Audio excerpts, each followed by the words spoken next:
सो hi friends, आज मैं आपके साथ डिस्कस करूंगी BSKG 171 सब्जेक्ट कोड, जिसका टाइटल है भारतीय सौंदर्य शास्त्र। भारतीय सौंदर्य शास्त्र means Indian theory of aesthetics, यानी ऐसा शास्त्र जो बताता है कि किसी कला, कविता, नाटक, संगीत या किसी वस्तु की सुंदरता को कैसे समझा जाता है, राइट। तो इस वीडियो में मैं आपके साथ लास्ट 5 ईयर्स PYQ यानी कि जो 5 ईयर्स के लास्ट क्वेश्चंस में जो रिपीटेड हुए हैं, मैं आपके साथ आज वो डिस्कस करने वाली हूँ। और अगर ये एग्ज़ाम आप जून दिसंबर 2026 में दे रहे हो तो ये वीडियो आपके लिए बहुत हेल्पफुल रहेगी। ओके, तो अगर आप ना हमारे यूट्यूब चैनल पर न्यू हो तो हमारे यूट्यूब चैनल को सब्सक्राइब कर देना और बेल आइकन दबाना मत भूलना। और अगर इग्नू से रिलेटेड आपको कोई डाउट होता है तो आप सर की इंस्टा ID पर टेक्स्ट करके उनसे अपने डाउट क्लियर कर सकते हो। ओके, तो चलिए बिना टाइम वेस्ट किए हम अपना आज का सेशन स्टार्ट करते हैं।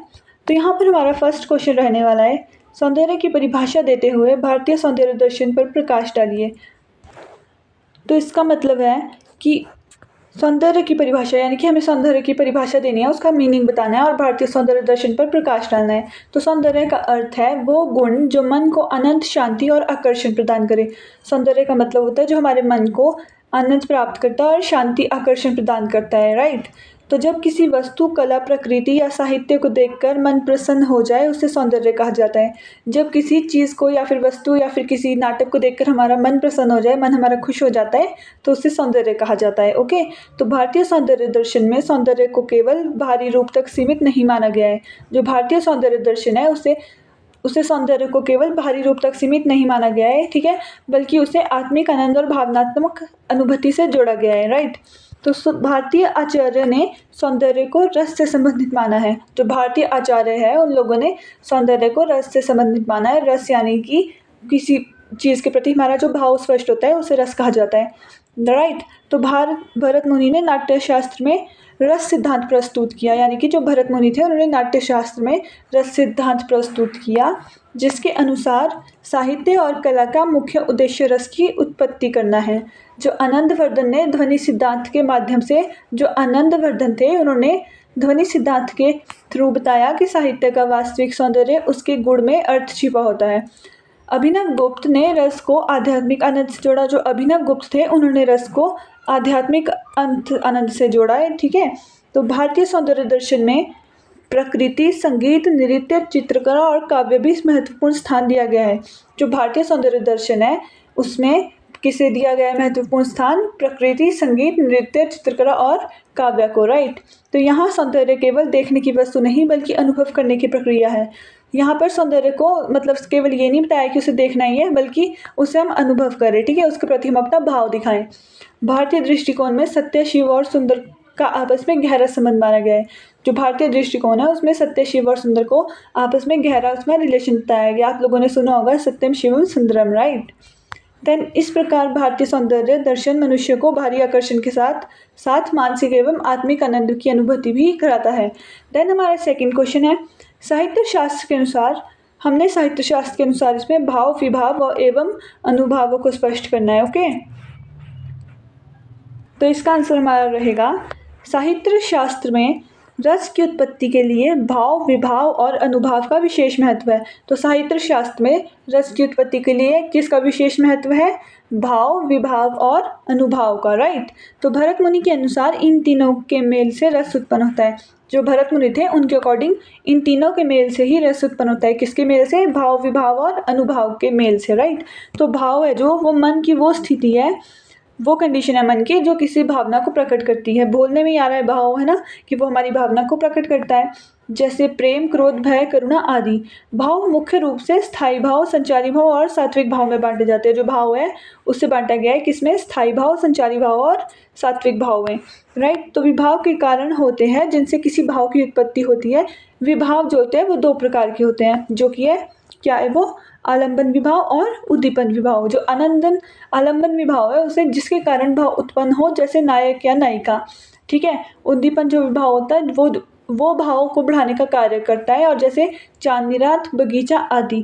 मतलब जैसे इसमें नॉर्मल बोला गया है चांदनी रात, लेकिन उसे वो अच्छे आकर्षण तरीके से बोलेगा, राइट।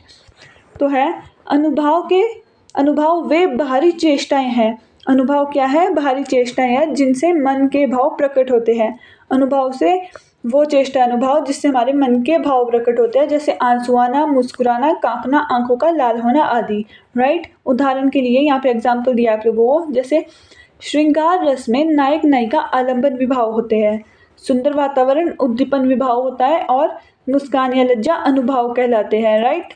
देन इस प्रकार भाव विभाव और अनुभाव मिलकर साहित्य और नाटक में रस की निष्पत्ति करते हैं तथा पाठक या दर्शक को आनंद प्रदान करते हैं। देन हमारा थर्ड क्वेश्चन है, रसों की संख्या बताते हुए श्रृंगार एवं हास्य रसों की उत्पत्ति को समझाइए। तो हमने इसमें रसों की संख्या बतानी है, उनको बताते हुए हमने श्रृंगार और हास्य रसों की उत्पत्ति समझानी है। राइट। तो भारतीय काव्य शास्त्र में रस का बहुत महत्व है। जो भारतीय काव्य शास्त्र है उसमें रस का बहुत महत्व है। भरत मुनि ने प्रारंभ में 8 रस बताए थे। ठीक है, भरत मुनि जो थे उन्होंने स्टार्टिंग में 8 ही रस बताए थे। क्या थे वो? श्रृंगार, हास्य, करुण, रौद्र, वीर, भयानक, बीभत्स और अद्भुत। लेकिन ये जो थे 8 रस उन्होंने पहले बताए थे, फिर बाद में उन्होंने एक शांत रस को भी जोड़ा, जिससे वो जुड़कर उनकी संख्या जो थी वो क्या मानी गई? 9 मानी गई। इन्हें कहा जाता है नव रस। ठीक है, राइट। श्रृंगार रस को रसों का राजा कहा जाता है। जो श्रृंगार रस है उसे रसों का क्या कहा जाता है? राजा। ठीक है, ये सबसे महत्वपूर्ण रस है। इसका स्थायी भाव रति है। प्रेम, आकर्षण और सौंदर्य से श्रृंगार रस उत्पन्न होता है। जो प्रेम, आकर्षण और सौंदर्य है उससे ही श्रृंगार रस क्या होता है? उत्पन्न। नायक नायिका, सुंदर प्रकृति, मधुर संगीत आदि इसके विभाव होते हैं। जो नायक नायिका है, सुंदर प्रकृति है, मधुर संगीत है आदि इसके क्या होते हैं? विभाव। श्रृंगार रस 2 प्रकार का होता है। जो श्रृंगार रस होता है उसके भी 2 टाइप्स होते हैं। पहला है संयोग श्रृंगार और दूसरा है वियोग श्रृंगार। तो संयोग में मिलन के आनंद होता है। संयोग में क्या होता है? मिलन का आनंद होता है, जबकि वियोग में बिछड़ने का दुख होता है। जो संयोग होता है उससे हमें खुशी मिलती है और जबकि वियोग जो होता है उससे हमें दुख दिखाई देता है। ठीक है। हास्य रस का स्थायी भाव क्या है? हास। जो हास्य रस है उसका स्थायी भाव है हास। किसी विचित्र वेशभूषा, मजेदार बात, हास्यास्पद क्रिया जो व्यवहार से हास्य रस उत्पन्न होता है। मतलब कोई ऐसा नाटक जिससे हमें हंसी आए, है ना, इसमें हंसी और प्रसन्नता का वातावरण होता है, इसमें हम खुश होते हैं। हास्य रस के भी कई भेद बताए गए हैं। जो हास्य रस है उसके भी कई भेद बताए गए हैं, जैसे कि मंदहास और उपहास आदि। राइट। तो दोनों रस मानव जीवन से गहराई से जुड़े होते हैं। जो दोनों रस होते हैं वो दोनों ही मानव जीवन की गहराई से जुड़े होते हैं। श्रृंगार रस में प्रेम, सौंदर्य और अनुभव का जो श्रृंगार रस है वो प्रेम और सौंदर्य का अनुभव कराता है, जबकि हास्य रस है जो वो मन को हल्का और आनंदित बनाता है। राइट। क्योंकि इसमें हम हंसते हैं, खुश होते हैं। देन हमारा 4th क्वेश्चन है, साहित्य में प्रमुख सौंदर्यात्मक तत्व विक्रोक्ति को समझाइए। जो साहित्य में प्रमुख सौंदर्यात्मक तत्व है विक्रोक्ति, हमें उसे समझाना है। ओके। तो विक्रोक्ति का मतलब क्या है? वक्त मतलब कि टेढ़ा या विशेष ढंग से कहा गया। राइट। विक्रोक्ति साहित्य का एक महत्वपूर्ण सौंदर्यात्मक तत्व है। जो विक्रोक्ति है वो साहित्य का एक इम्पॉर्टेंट क्या है? तत्व है। इसका अर्थ होता है टेढ़ा या विशेष ढंग से कहा गया, जो कि उल्टा सीधा मतलब बोला गया हो, जो समझ से परे हो। और उक्ति का अर्थ होता है कथन, अर्थात साधारण बात को विशेष और कलात्मक शैली में कहने का विक्रोक्ति कहलाता है। जो साधारण बात को हम लोग विशेष और कलात्मक मतलब कि उसे किसी स्टाइल में बोले उसे ही विक्रोक्ति कहते हैं। राइट। तो आचार्य कुंतक ने विक्रोक्ति सिद्धांत को प्रतिपादन किया। जो आचार्य कुंतक थे उन्होंने विक्रोक्ति सिद्धांत का प्रतिपादन किया। उनके अनुसार काव्य का वास्तविक सौंदर्य उसकी विकृति में होता है। यदि कवि सामान्य बात को भी सुंदर और आकर्षक ढंग से प्रस्तुत करे तो वही काव्य बन जाता है। मतलब सिंपल बात को किसी विशेष ढंग से बोलना वही काव्य बन जाता है। ओके। उदाहरण के लिए जैसे कि चांद निकला है, ये नॉर्मल हो गया ना वर्ड, जैसे चांद निकला है, लेकिन एक साधारण वाक्य है ये। लेकिन अगर जो कवि है ना वो इसे अच्छे ढंग से बोलेगा, जैसे आकाश के मुख पर चांद मुस्कुरा रहा है ना, हो मीनिंग तो दोनों का एक ही हुआ, लेकिन एक ने उसे विशेष तरीके से बोल दिया। विक्रोक्ति का उदाहरण यही है। ओके। ये इसी को विक्रोक्ति कहा जाता है। इसमें भाषा अधिक प्रभावशाली और सुंदर बन जाती है। विक्रोक्ति काव्य में कल्पना, माधुर्य और कलात्मक लाती है। इससे पाठक के मन में आनंद और आकर्षण उत्पन्न होता है।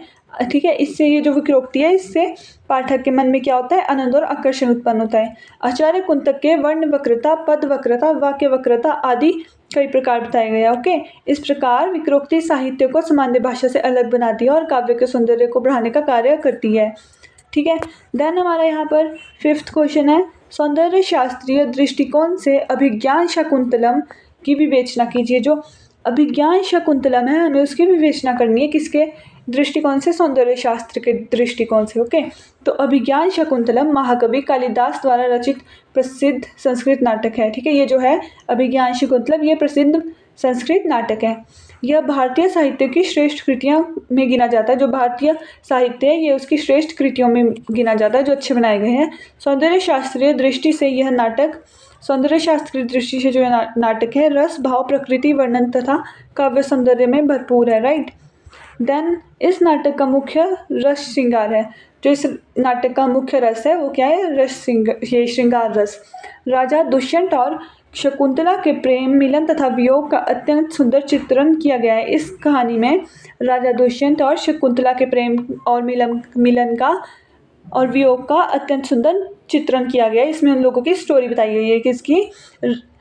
शकुंतला और राजा दुष्यंत और शकुंतला की। ठीक है, कि उनका कैसे मिलन हुआ, कैसे उन प्रेम में पड़े, कैसे उनका वियोग हुआ, वो सब कुछ। संयोग और वियोग दोनों प्रकार के श्रृंगार का प्रभाव इसमें दिखाई देता है। ठीक है, इसमें दोनों ही दिखाया गया है ना। कालिदास ने प्रकृति का भी अत्यंत मनोहरी वर्णन किया है। आश्रम का वातावरण, पेड़ पौधे, पक्षी तथा ऋतुओं का चित्रण नाटक के सौंदर्य को बढ़ाता है। ठीक है, उन्होंने इस नाटक में किसका ज़्यादा वो करा यूज़? पेड़ पौधे, पक्षी तथा ऋतुओं चित्रण नाटक, इसको मतलब कि आकर्षित बनाने के लिए है ना।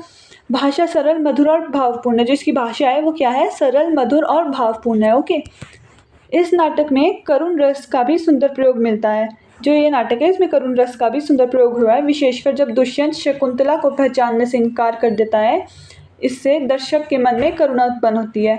अभिज्ञान शकुंतलम में भाव, विभाव, अनुभाव तथा अलंकारों का सुंदर समन्वय है। किसका समन्वय है? भाव, विभाव, अनुभाव तथा अलंकारों का। राइट, यही कारण है कि यह नाटक भारतीय सौंदर्य शास्त्र का उत्कृष्ट उदाहरण माना जाता है। यह केवल मनोरंजन नहीं करता बल्कि पाठकों के सौंदर्य और भावनात्मक आनंद की अनुभूति भी कराता है। ठीक है, देन यहाँ पर हमारा 6th क्वेश्चन है, सौंदर्य शास्त्रीय विचारक आचार्य भरत, आनंदवर्धन एवं अभिनव गुप्त की कृतियों पर प्रकाश डालिए। तो इसका आंसर होगा, भारतीय सौंदर्य शास्त्र के विकास में आचार्य भरत, आनंदवर्धन और अभिनव गुप्ता का महत्वपूर्ण योगदान रहा। ठीक है, तो किसका महत्वपूर्ण योगदान रहा है? आचार्य भरत, आनंदवर्धन और अभिनव गुप्त का। ठीक है, तो यहाँ पर है, इन विद्वानों ने साहित्य और कला के सौंदर्य को समझाने के लिए एक सिद्धांत प्रस्तुत किया है। इन विद्वानों ने किसे? साहित्य और कला के सौंदर्य को समझाने के लिए एक सिद्धांत प्रस्तुत किया है। आचार्य भरत ने नाट्यशास्त्र की रचना की। आचार्य भरत थे, हमने पहले ही पढ़ा, इन्होंने किसकी रचना की थी? नाट्यशास्त्र की। इसमें उन्होंने रस सिद्धांत का प्रतिपादन किया। इसमें उन्होंने रस सिद्धांत को यूज़ किया है। उनके अनुसार रस ही काव्य और नाटक की आत्मा है। उन्होंने नवरस, अभिनय, नृत्य और संगीत आदि का विस्तृत वर्णन किया है। आनंदवर्धन ने ध्वन्यालोक, जो आनंदवर्धन थे उन्होंने ध्वन्यालोक नामक ग्रंथ लिखा है। उन्होंने ध्वनि सिद्धांत प्रस्तुत किया। उनके अनुसार काव्य का वास्तविक सौंदर्य जो है उसके प्रत्यक्ष अर्थ में नहीं होता बल्कि छिपे हुए भाव या ध्वनि में होता है। राइट, जो अभिनव गुप्ता थे उन्होंने अभिनव भारती नामक टीका लिखी जो नाट्यशास्त्र पर आधारित है। उन्होंने रस को आध्यात्मिक आनंद से जोड़ा और बताया रसवादन से मनुष्य को अलौकिक आनंद प्रदान किया जाता है। देन हमारा, इन तीनों आचार्यों ने भारतीय काव्य शास्त्र को नई दिशा दिखाई है। जो तीनों आचार्य थे इन्होंने भारतीय काव्य शास्त्र को क्या दिखाई? एक नई डायरेक्शन दिखाई। भरत ने रस सिद्धांत, आनंदवर्धन ने ध्वनि सिद्धांत और अभिनव गुप्त ने रस की गहरी व्याख्या देकर साहित्य को समृद्ध बनाया। राइट, देन हमारा यहाँ पर 7th क्वेश्चन है, सौंदर्य की अभिव्यक्ति के रूप में ललित कला की व्याख्या कीजिए। जो सौंदर्य की अभिव्यक्ति के रूप में हमने किसकी व्याख्या करनी है? ललित कला की। ओके, तो ललित कला वो कला है जिसके माध्यम से सौंदर्य और भावनाओं की अभिव्यक्ति होती है। जो ललित कला है वो जिसके माध्यम से, जिसके थ्रू सौंदर्य और भावनाओं की अभिव्यक्ति होती है। इसका मुख्य उद्देश्य क्या होता है? मनुष्य को आनंद और मानसिक संतोष प्रदान करना। राइट, देन चित्रकला, संगीत, नृत्य, मूर्तिकला और काव्य आदि ललित कला के प्रमुख रूप है। क्या क्या है इसके प्रमुख रूप? चित्रकला, संगीत, नृत्य और मूर्तिकला इसके काव्य आदि ललित कला के प्रमुख रूप है। ललित कला मनुष्य की कल्पना, भावना और रचनात्मक शक्ति को व्यक्त करती है। जब कलाकार अपनी भावनाओं को रंगों, शब्दों, स्वर या आकृतियों के माध्यम से प्रस्तुत करता है तब सौंदर्य की अनुभूति होती है।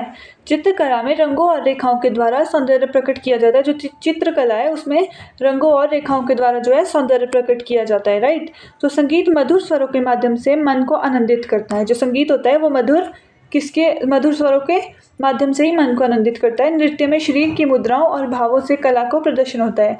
जो नृत्य में है वो शरीर की मुद्राओं यानी कि जैसे हम नाचते हैं उससे हमारे मन मतलब उससे हम देखकर जब खुश होते हैं तो वो हमारा भाव स्पष्ट हो रहा होता है। इसी प्रकार काव्य में शब्दों द्वारा सौंदर्य व्यक्त किया जाता है। इसी प्रकार जैसे नाचने में और गाते हुए हम मतलब जैसे कोई हमारे सामने नाच रहा है या गा रहा है उससे देखकर हम खुश होते हैं, वैसे ही किसी काव्य में शब्दों द्वारा सौंदर्य व्यक्त किया जाता है, राइट। तो भारतीय संस्कृति में ललित कला को बहुत महत्व दिया गया है।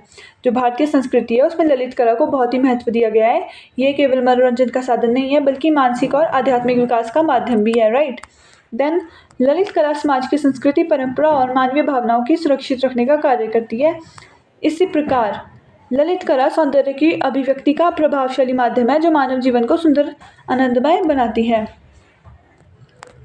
देन यहाँ हमारा 8th क्वेश्चन है, सौंदर्य का अभिप्राय क्या है। सौंदर्य का मतलब बताना है हमने यहाँ पे। रसानुभूति की मानसिक अवस्थाओं की व्याख्या कीजिए। एक तो हमने यहाँ पर सौंदर्य का मतलब बताना और रसानुभूति की मानसिक अवस्थाओं की व्याख्या करनी है। सौंदर्य का अभिप्राय उस गुण से है, जो सौंदर्य का अभिप्राय है वो उस गुण से है जो मनुष्य के मन में आनंद, आकर्षण और क्या उत्पन्न करता है, प्रसन्नता। जो मनुष्य के मन में आनंद, आकर्षण और प्रसन्नता उत्पन्न करे, राइट। तो जब किसी वस्तु, कला, प्रकृति या साहित्य को देखकर मन प्रभावित होता है तब सौंदर्य की अनुभूति होती है। जब किसी वस्तु या फिर किसी प्रकृति, कला को देखकर हमारा मन प्रभाव होता है, खुश होता है, तो वो सौंदर्य की अनुभूति होती है। भारतीय काव्यशास्त्र में रसानुभूति को विशेष महत्व दिया गया है। जो भारतीय काव्यशास्त्र है उसमें किसे महत्व दिया गया है, रसानुभूति को। ओके, रसानुभूति का क्या मतलब होता है, रस का अनुभव करना, ठीक है। तो ये अनुभव मनुष्य के मन में विशेष मानसिक अवस्थाएं उत्पन्न करता है। जो ये अनुभव होता है वो एक इंसान के मन में विशेष मानसिक अवस्थाएं उत्पन्न करता है। जो रसानुभूति की पहली अवस्था आकर्षण की होती है। जो रसानुभूति की पहली अवस्था होती है वो किसकी होती है, आकर्षण की, जिसमें व्यक्ति किसी काव्य, नाटक या कला की ओर खींचता है। ओके, तो दूसरी अवस्था भाव जागरण की होती है। जो दूसरी इसकी अवस्था होती है वो क्या होती है, भाव जागरण, जहाँ मन में प्रेम, करुणा, वीरता आदि भाव उत्पन्न होते हैं। जहाँ पर हमारे मन में प्रेम, करुणा और वीरता उत्पन्न होती है। और जो इसकी तीसरी अवस्था है वो आनंद की होती है। किसकी होती है, आनंद की, जिसमें व्यक्ति सांसारिक चिंताओं को भूलकर रस का आनंद लेता है, ठीक है। आनंद ही आनंद होता है उसमें, हम अपनी टेंशन भूल जाते हैं और सिर्फ उसका आनंद लेते हैं। अभिनव गुप्त के अनुसार रसानुभूति एक अलौकिक आनंद है। अभिनव गुप्ता है जो, उनके अनुसार रसानुभूति एक अलौकिक आनंद है। ये केवल बाहरी सुख नहीं बल्कि आत्मिक संतोष प्रदान करती है। जो ये केवल बाहरी सुख नहीं मतलब कि ये सिर्फ बाहरी सुख नहीं दिखाती बल्कि आत्मा के अंदर संतोष प्रदान करती है, राइट। तो जब दर्शक या पाठक किसी नाटक या काव्य में पूरी तरह डूब जाता है तब रस वास्तविक अनुभव करता है। जब कोई भी नाटक देखते हुए मतलब हम पूरी तरह उसमें डूब जाते हैं तो वो रस का वास्तविक अनुभव कराता है, राइट। तो इस प्रकार सौंदर्य और रसानुभूति मनुष्य के मानसिक एवं भावनात्मक जीवन को समृद्ध बनाते हैं। देन हमारा 9th क्वेश्चन है, भरत मुनि के रस निष्पत्ति सिद्धांत की व्याख्या कीजिए, ठीक है। तो भारतीय काव्यशास्त्र में भरत मुनि का रस सिद्धांत अत्यंत महत्वपूर्ण माना गया है। जो भरत मुनि भारतीय काव्यशास्त्र उसमें भरत मुनि का रस सिद्धांत अत्यंत महत्वपूर्ण माना गया है, राइट। तो भरत मुनि ने अपने ग्रंथ नाट्य शास्त्र में रस निष्पत्ति सिद्धांत का वर्णन किया है। भरत मुनि ने किसका वर्णन किया है, नाट्यशास्त्र में रस निष्पत्ति सिद्धांत का। ओके, तो उनके अनुसार विभाव, अनुभाव और संचारी भावों के सहयोग की रस उत्पत्ति होती है। जो उनके अकॉर्डिंग जो है विभाव, अनुभाव और संचारी भाव के सहयोग से उसी रस से मतलब कि उनके रस से, इन तीनों के रस से उत्पत्ति होती है। रस का अर्थ क्या होता है, आनंद की अनुभूति, ये हमने पहले पढ़ा है। जब दर्शक किसी नाटक, काव्य या अभिनय को देखकर भावनात्मक आनंद प्राप्त करता है तब रस उत्पन्न होता है, राइट। विभाव के कारण होते हैं जिनसे भाव जागृत होता है। विभाव क्या होते हैं, विभाव वो कारण होते हैं जिनसे भाव जागृत होता है। अनुभाव वो चेष्टा है जिनसे भाव प्रकट होता है। संचारी भाव वो अस्थायी भाव है जो स्थायी भाव को मजबूत बनाते हैं। इस पर भी हमें एग्जाम्पल दिया है। उदाहरण के लिए श्रृंगार रस में नायक नायिका आलंबन विभाव, नायक नायिका मतलब हीरो हीरोइन, नायक नायिका आलंबन विभाव होते हैं। सुंदर वातावरण उद्दीपन विभाव होता है तथा मुस्कान, लज्जा आदि अनुभाव होते हैं, ठीक है। जो इसमें है नायक नायिका आलंबन होता है जो वो होता है विभाव। जो सुंदर वातावरण उद्दीपन विभाव होता है, जिसमें सुंदर वातावरण दिखाया जाता है वो क्या हो गया, विभाव। और मुस्कान, लज्जा, ठीक है, जिसमें हंसी और शर्माए, थोड़ा बंदा शर्माए, उसे क्या माना गया है, अनुभाव कहलाता है वो, ठीक है। इस सबके मेल से प्रेम का स्थायी भाव यानी कि रति विकसित होकर श्रृंगार रस बनता है, राइट। देन भरत मुनि ने प्रारंभ में 8 रस बताए थे, है ना। भरत मुनि ने पहले 8 रस बताए थे, बाद में उन्होंने किसे जोड़ा, शांत रस को जोड़कर नवरस माना गया। फिर वो उनका ये सिद्धांत जो है वो भारतीय साहित्य, नाटक और कला की आधारशिला माना जाता है। इस प्रकार रस निष्पत्ति सिद्धांत ये बताता है कि कला का मुख्य उद्देश्य दर्शक को भावनात्मक और सौंदर्यात्मक आदान प्रदान करना है, ठीक है। देन हमारा 10th क्वेश्चन है, भारतीय सौंदर्य दर्शन की व्याख्या कीजिए। इसमें हमने भारतीय सौंदर्य दर्शन बताना है। भारतीय सौंदर्य दर्शन वो विचारधारा है जिसमें सौंदर्य कला, साहित्य और रस के स्वरूप का अध्ययन किया जाता है। भारतीय सौंदर्य शास्त्र क्या है, वह दर्शन है, वो विचारधारा है जिसमें सौंदर्य कला, साहित्य और रस के स्वरूप का अध्ययन किया जाता है। भारतीय दृष्टिकोण में सौंदर्य केवल बाहरी आकर्षण नहीं बल्कि मानसिक और आत्मिक आनंद का माध्यम माना गया है। पहले हमने ये पढ़ा है, भारतीय दृष्टिकोण में जो है वो सौंदर्य केवल मतलब कि बाहरी आकर्षण नहीं है, वो बल्कि मानसिक और आत्मिक आनंद का माध्यम माना गया है, राइट। देन भारतीय सौंदर्य दर्शन का जो मुख्य आधार है वो क्या है, रस सिद्धांत।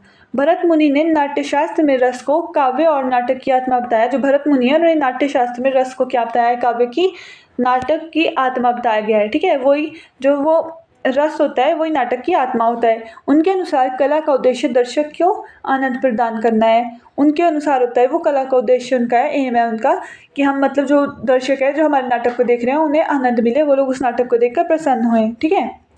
देन भारतीय आचार्य ने सौंदर्य को सत्य और शिव से जोड़ा है। जो भारतीय आचार्य है उन्होंने सत्य और शिव से किसे जोड़ा है, सौंदर्य को। यहाँ सौंदर्य का संबंध मनुष्य की भावनाओं, अनुभवों और आध्यात्मिक चेतना से माना गया है। जो यहाँ पर है सौंदर्य का संबंध किससे माना गया है, मनुष्य की भावना, अनुभवों और आध्यात्मिक चेतना से। आनंद वर्धन ने ध्वनि सिद्धांत के माध्यम से बताया। जो आनंद वर्धन थे उन्होंने ध्वनि सिद्धांत के माध्यम से ये बताया कि काव्य का वास्तविक सौंदर्य उसके छिपे हुए अर्थ में होता है ना। अभिनव गुप्ता ने रस को अलौकिक आनंद कहा है। जो अभिनव गुप्ता है उन्होंने रस को क्या कहा है, अलौकिक आनंद। भारतीय सौंदर्य दर्शन में प्रकृति, संगीत, नृत्य, चित्रकला और साहित्य सभी को महत्वपूर्ण स्थान प्राप्त है। जो भारतीय सौंदर्य दर्शन है उसमें किसे महत्वपूर्ण स्थान प्राप्त है, प्रकृति, संगीत, नृत्य, चित्रकला और साहित्य को।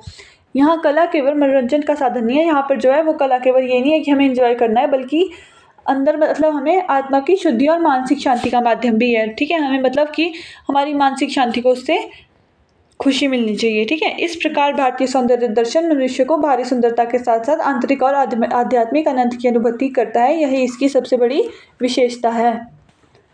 देन हमारा 11th क्वेश्चन है, सौंदर्य के सौंदर्यात्मक तत्वों यानी कि सौंदर्य के सौंदर्यात्मक तत्व, विकृति एवं औचित्य की व्याख्या करनी है। इसमें हमें साहित्य में सौंदर्य उत्पन्न करने वाले अनेक तत्व होते हैं। जो साहित्य है उसमें सौंदर्य उत्पन्न करने वाले बहुत से तत्व होते हैं। इनमें विकृति और औचित्य का विशेष महत्व है। ये दोनों काव्यों को प्रभावशाली और आकर्षक बनाते हैं। ये जो दोनों हैं क्या है, विकृति और औचित्य, ये दोनों काव्य को प्रभावशाली और आकर्षक बनाते हैं। विकृति का क्या अर्थ होता है, विकृति का अर्थ है विशेष ढंग से कही गई बात। आचार्य कुंतक ने विकृति सिद्धांत का प्रतिपादन किया। जो आचार्य कुंतक है उन्होंने विकृति को प्रतिपादन किया है। उनके अनुसार साधारण बात को कलात्मक और सुंदर ढंग से प्रस्तुत करना ही विकृति है। उनके अनुसार जो है वो नॉर्मल बात को किसी हम विशेष तरीके से बोले उसे प्रस्तुत करना ही विकृति कहते हैं वो। इसमें भाषा में माधुर्य और आकर्षण उत्पन्न होता है। जो इसमें होता है भाषा में क्या होता है उत्पन्न, माधुर्य और आकर्षण उत्पन्न होता है, राइट। तो इसमें उदाहरण दिया है, हमें एक एग्जाम्पल दिया है, जैसे सूर्य निकल आया। जैसे ये नॉर्मल हो गया, सूर्य निकल आया। इसकी जगह बोला जाएगा विशेष ढंग से कि पूर्व दिशा में स्वर्ण कमल खिल उठा है, इसे कहते हैं विकृति, राइट। तो औचित्य का अर्थ होता है उचितता या अनुकूलता, ठीक है। औचित्य का क्या अर्थ होता है, उचितता या फिर अनुकूलता। साहित्य में पात्र, भाषा, भाव, समय और परिस्थिति के अनुसार उचित वर्णन होना चाहिए। तो यदि किसी रचना में सभी बातें सही स्थान और सही ढंग से प्रस्तुत हो तो उसे औचित्य कहा जाता है, ठीक है। अगर किसी रचना में सभी बातें सही स्थान और सही ढंग से प्रस्तुत होती है तो उसे औचित्य कहते हैं। तो औचित्य काव्य को स्वाभाविक और प्रभावपूर्ण बनाते हैं। जो औचित्य है वो काव्य को क्या बनाते हैं, स्वाभाविक और प्रभावपूर्ण। जबकि विकृति उसमें कलात्मक सौंदर्य उत्पन्न करती है। जो विकृति है उसमें कलात्मक सौंदर्य उत्पन्न करती है ना, उसे हम कैसे बोलते हैं, उसे हम किसी सौंदर्य मतलब कि कला के साथ बोलते हैं ना, किसी अच्छे ढंग से बोलते हैं। दोनों तत्व मिलकर साहित्य को श्रेष्ठ बनाते हैं। जो दोनों तत्व है वो दोनों ही मिलकर साहित्य को क्या बनाते हैं, बहुत ही श्रेष्ठ बनाते हैं। इस प्रकार विक्रोक्ति और औचित्य साहित्य के महत्वपूर्ण सौंदर्यात्मक तत्व है। ये जो विक्रोक्ति और औचित्य है वो साहित्य के महत्वपूर्ण इंपॉर्टेंट सौंदर्यात्मक तत्व है जो काव्य में अनंत प्रभाव और कलात्मक प्रधाते हैं। राइट। देन हमारा 12th क्वेश्चन है सौंदर्य के भेद की व्याख्या कीजिए। जो सौंदर्य के टाइप्स है उसकी हमने इसमें व्याख्या करनी है। तो पहला सौंदर्य का मीनिंग क्या है? सौंदर्य का मीनिंग होता है वो गुण जो मन को आनंद और आकर्षण प्रदान करे।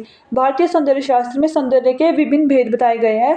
ये भेद मनुष्य के अनुभव और अनुभूति के पर आधारित होते हैं। राइट। तो इसका फर्स्ट पार्ट है, मतलब फर्स्ट इसका टाइप है वो जो है प्राकृतिक सौंदर्य। प्रकृति में दिखाई देने वाला सौंदर्य प्राकृतिक सौंदर्य कहलाता है। जो हम किसी प्रकृति में देखते हैं उसे हम प्राकृतिक सौंदर्य कहते हैं।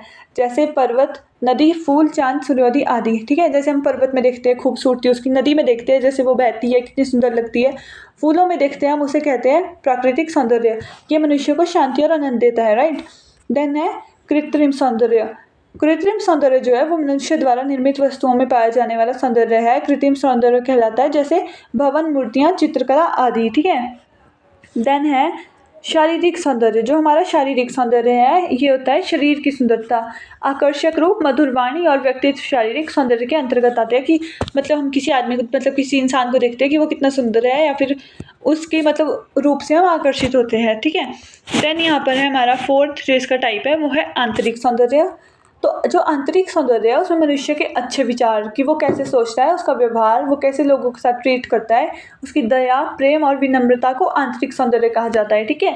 हम लोग उसमें आंतरिक सौंदर्य में हम किसी का मतलब कि उसके अच्छे विचार देखते हैं, उसका व्यवहार देखते हैं कि वो औरों के प्रति कैसे ट्रीट करता है औरों को, है ना। ये बाहरी सौंदर्य से अधिक महत्वपूर्ण माना जाता है ना। कि मतलब हमें बाहरी सौंदर्य से अधिक महत्वपूर्ण माना जाता है। मीन्स हमें अपना सिर्फ अंदर से ही दिखाना चाहिए, मतलब हम कैसे मतलब लोगों के साथ ट्रीट करते हैं, हमें बाहरी सुंदरता नहीं दिखानी चाहिए। कलात्मक सौंदर्य। देन इसका कलात्मक सौंदर्य क्या होता है? साहित्य, संगीत, नृत्य और चित्रकला में जो आनंद का आकर्षण मिलता है उसे कलात्मक सौंदर्य कहते हैं। राइट। देन इस प्रकार सौंदर्य के अनेक रूप है। ये सभी मनुष्य के जीवन को सुंदर, आनंदमय और भावनात्मक रूप से समृद्ध बनाते हैं।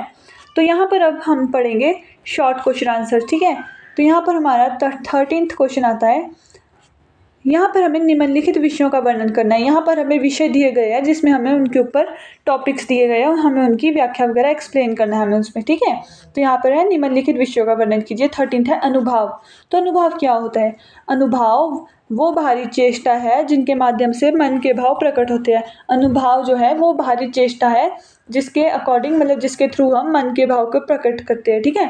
जब किसी व्यक्ति के मन में कोई भाव उत्पन्न होता है तो उसका प्रभाव शरीर और व्यवहार में दिखाई देता है। जब किसी व्यक्ति के मन में कोई भाव उत्पन्न होता है तो उसका प्रभाव उसके शरीर या व्यवहार में दिखता है ना। जैसे कि इन्हीं संकेतों का अनुभव कहा जाता है। जैसे मुस्कुराना तो वो हमारे फेस पे दिखेगा कि हम हंस रहे हैं, रोना वो भी हमारे फेस पे दिखेगा कि हम रो रहे हैं, कांपना या फिर आंखों से आंसू आना, चेहरे का लाल होना इत्यादि। राइट।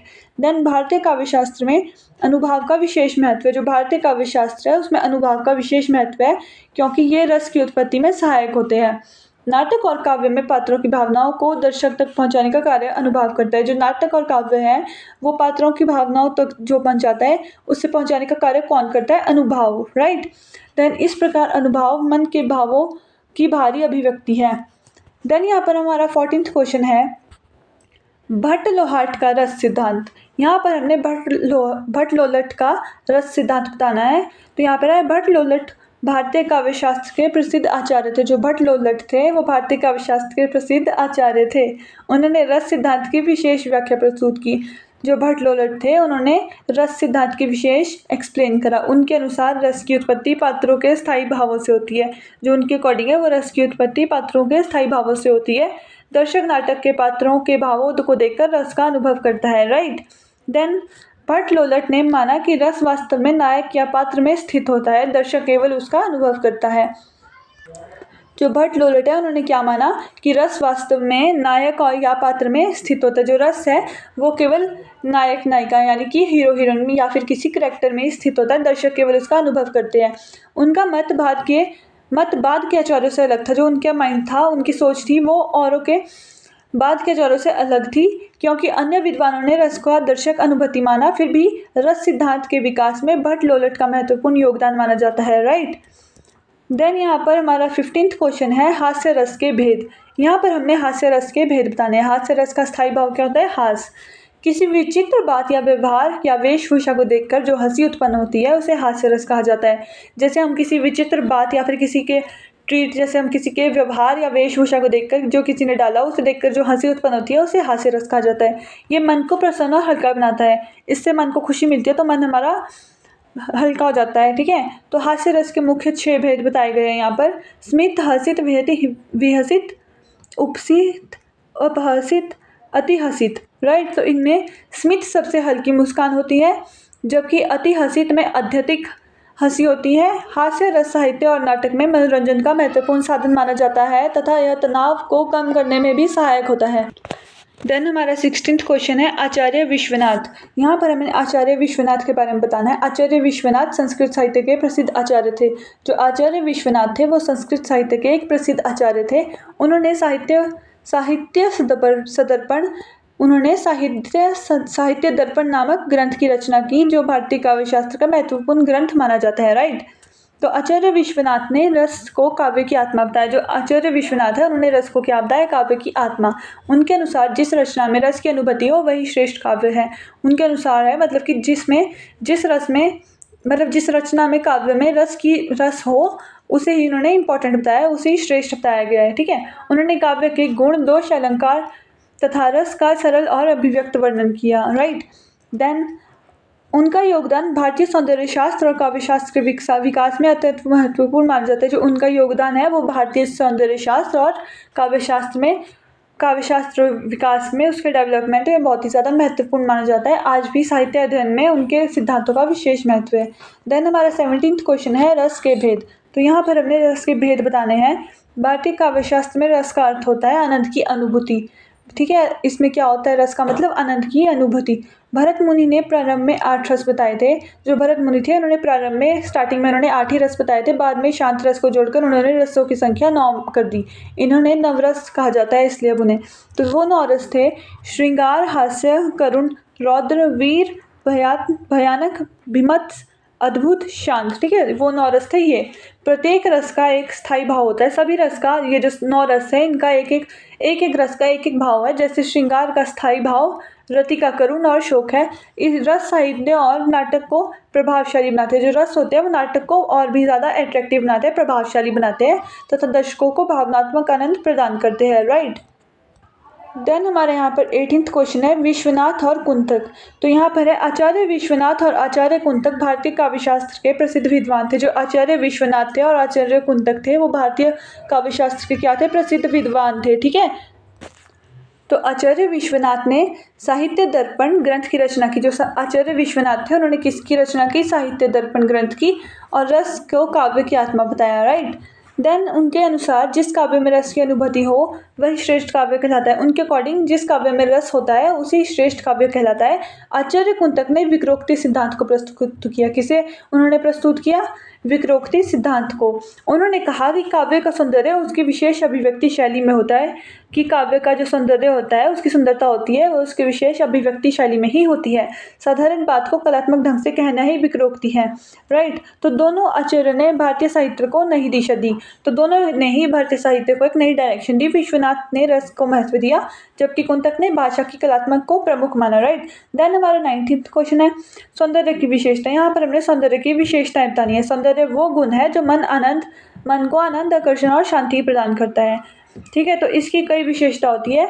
जैसे सौंदर्य मनुष्य के हृदय में प्रसन्नता उत्पन्न करता है तथा मानसिक संतोष देता है। ये केवल बाहरी रूप तक सीमित नहीं होता बल्कि आंतरिक गुणों में भी पाया जाता है। ये जो होता है वो केवल बाहरी रूप में ही नहीं होता बल्कि आंतरिक गुणों में भी पाया जाता है। सौंदर्य में आकर्षण, माधुर्य, संतुलन और समन्वय का गुण होता है। जो सौंदर्य है उसमें किसका गुण होता है? आकर्षक, माधुर्य, संतुलन और सामंजस्य का। राइट, तो यह प्रकृति, कला, साहित्य, संगीत और मानव व्यवहार सभी में दिखाई देता है। जो ये है वो प्रकृति, कला, साहित्य, संगीत और मानव व्यवहार में सभी में दिखाई देता है। सौंदर्य व्यक्ति की भावनाओं को प्रभावित करता है, उसे आनंद की अनुभूति कराता है। राइट, देन भारतीय दृष्टिकोण में सौंदर्य का सबसे सत्य और शिव से भी माना गया है। जो भारतीय दृष्टिकोण है उसे सौंदर्य का जो रिलेशन है वो सत्य और शिव से भी माना गया है। राइट, जैसे कि सत्यम शिवम सुंदरम।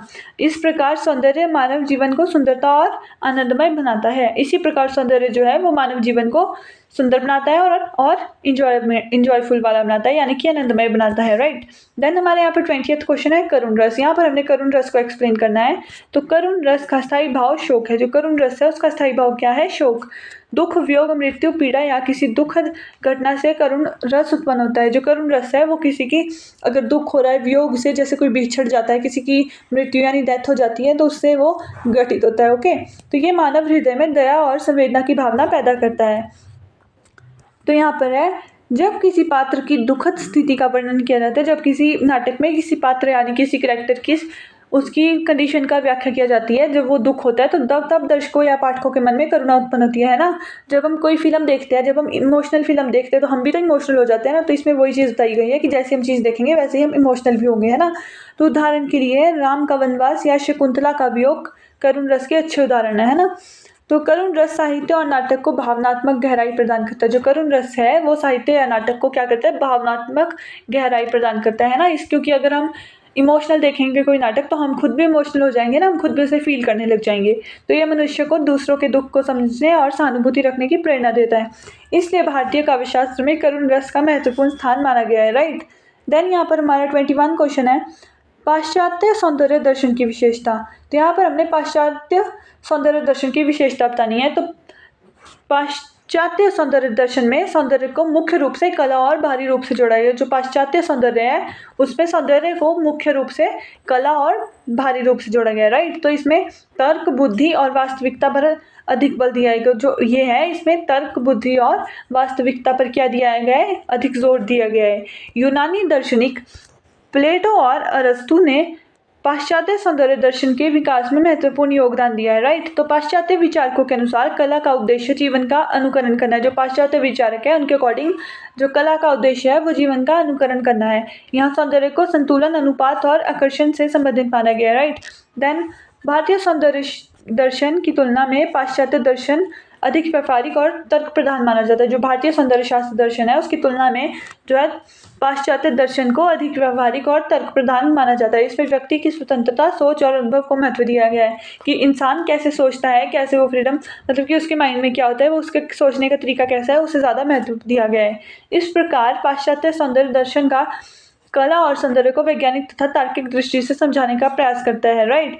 देन यहाँ पर हमारा 22 क्वेश्चन है संचारी भाव। यहाँ पर हमने संचारी भाव को समझाने की कोशिश करनी है। तो यहाँ पर है संचारी भाव वो अस्थायी भाव होता है। संचारी भाव क्या होता है? वो अस्थायी भाव होता है जो स्थायी भाव को मजबूत बनाने का कार्य करता है, ठीक है।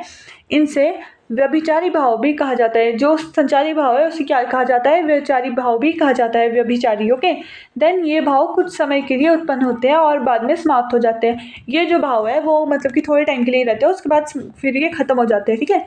देन भारतीय काव्यशास्त्र में संचारी भाव की संख्या 33 मानी गई है। जो भारतीय काव्यशास्त्र है उसमें संचारी भाव की संख्या कितनी मानी गई है? 33, ठीक है। जो है जैसे कि चिंता, लज्जा, उत्साह, भय, क्रोध, निराशा आदि, है ना।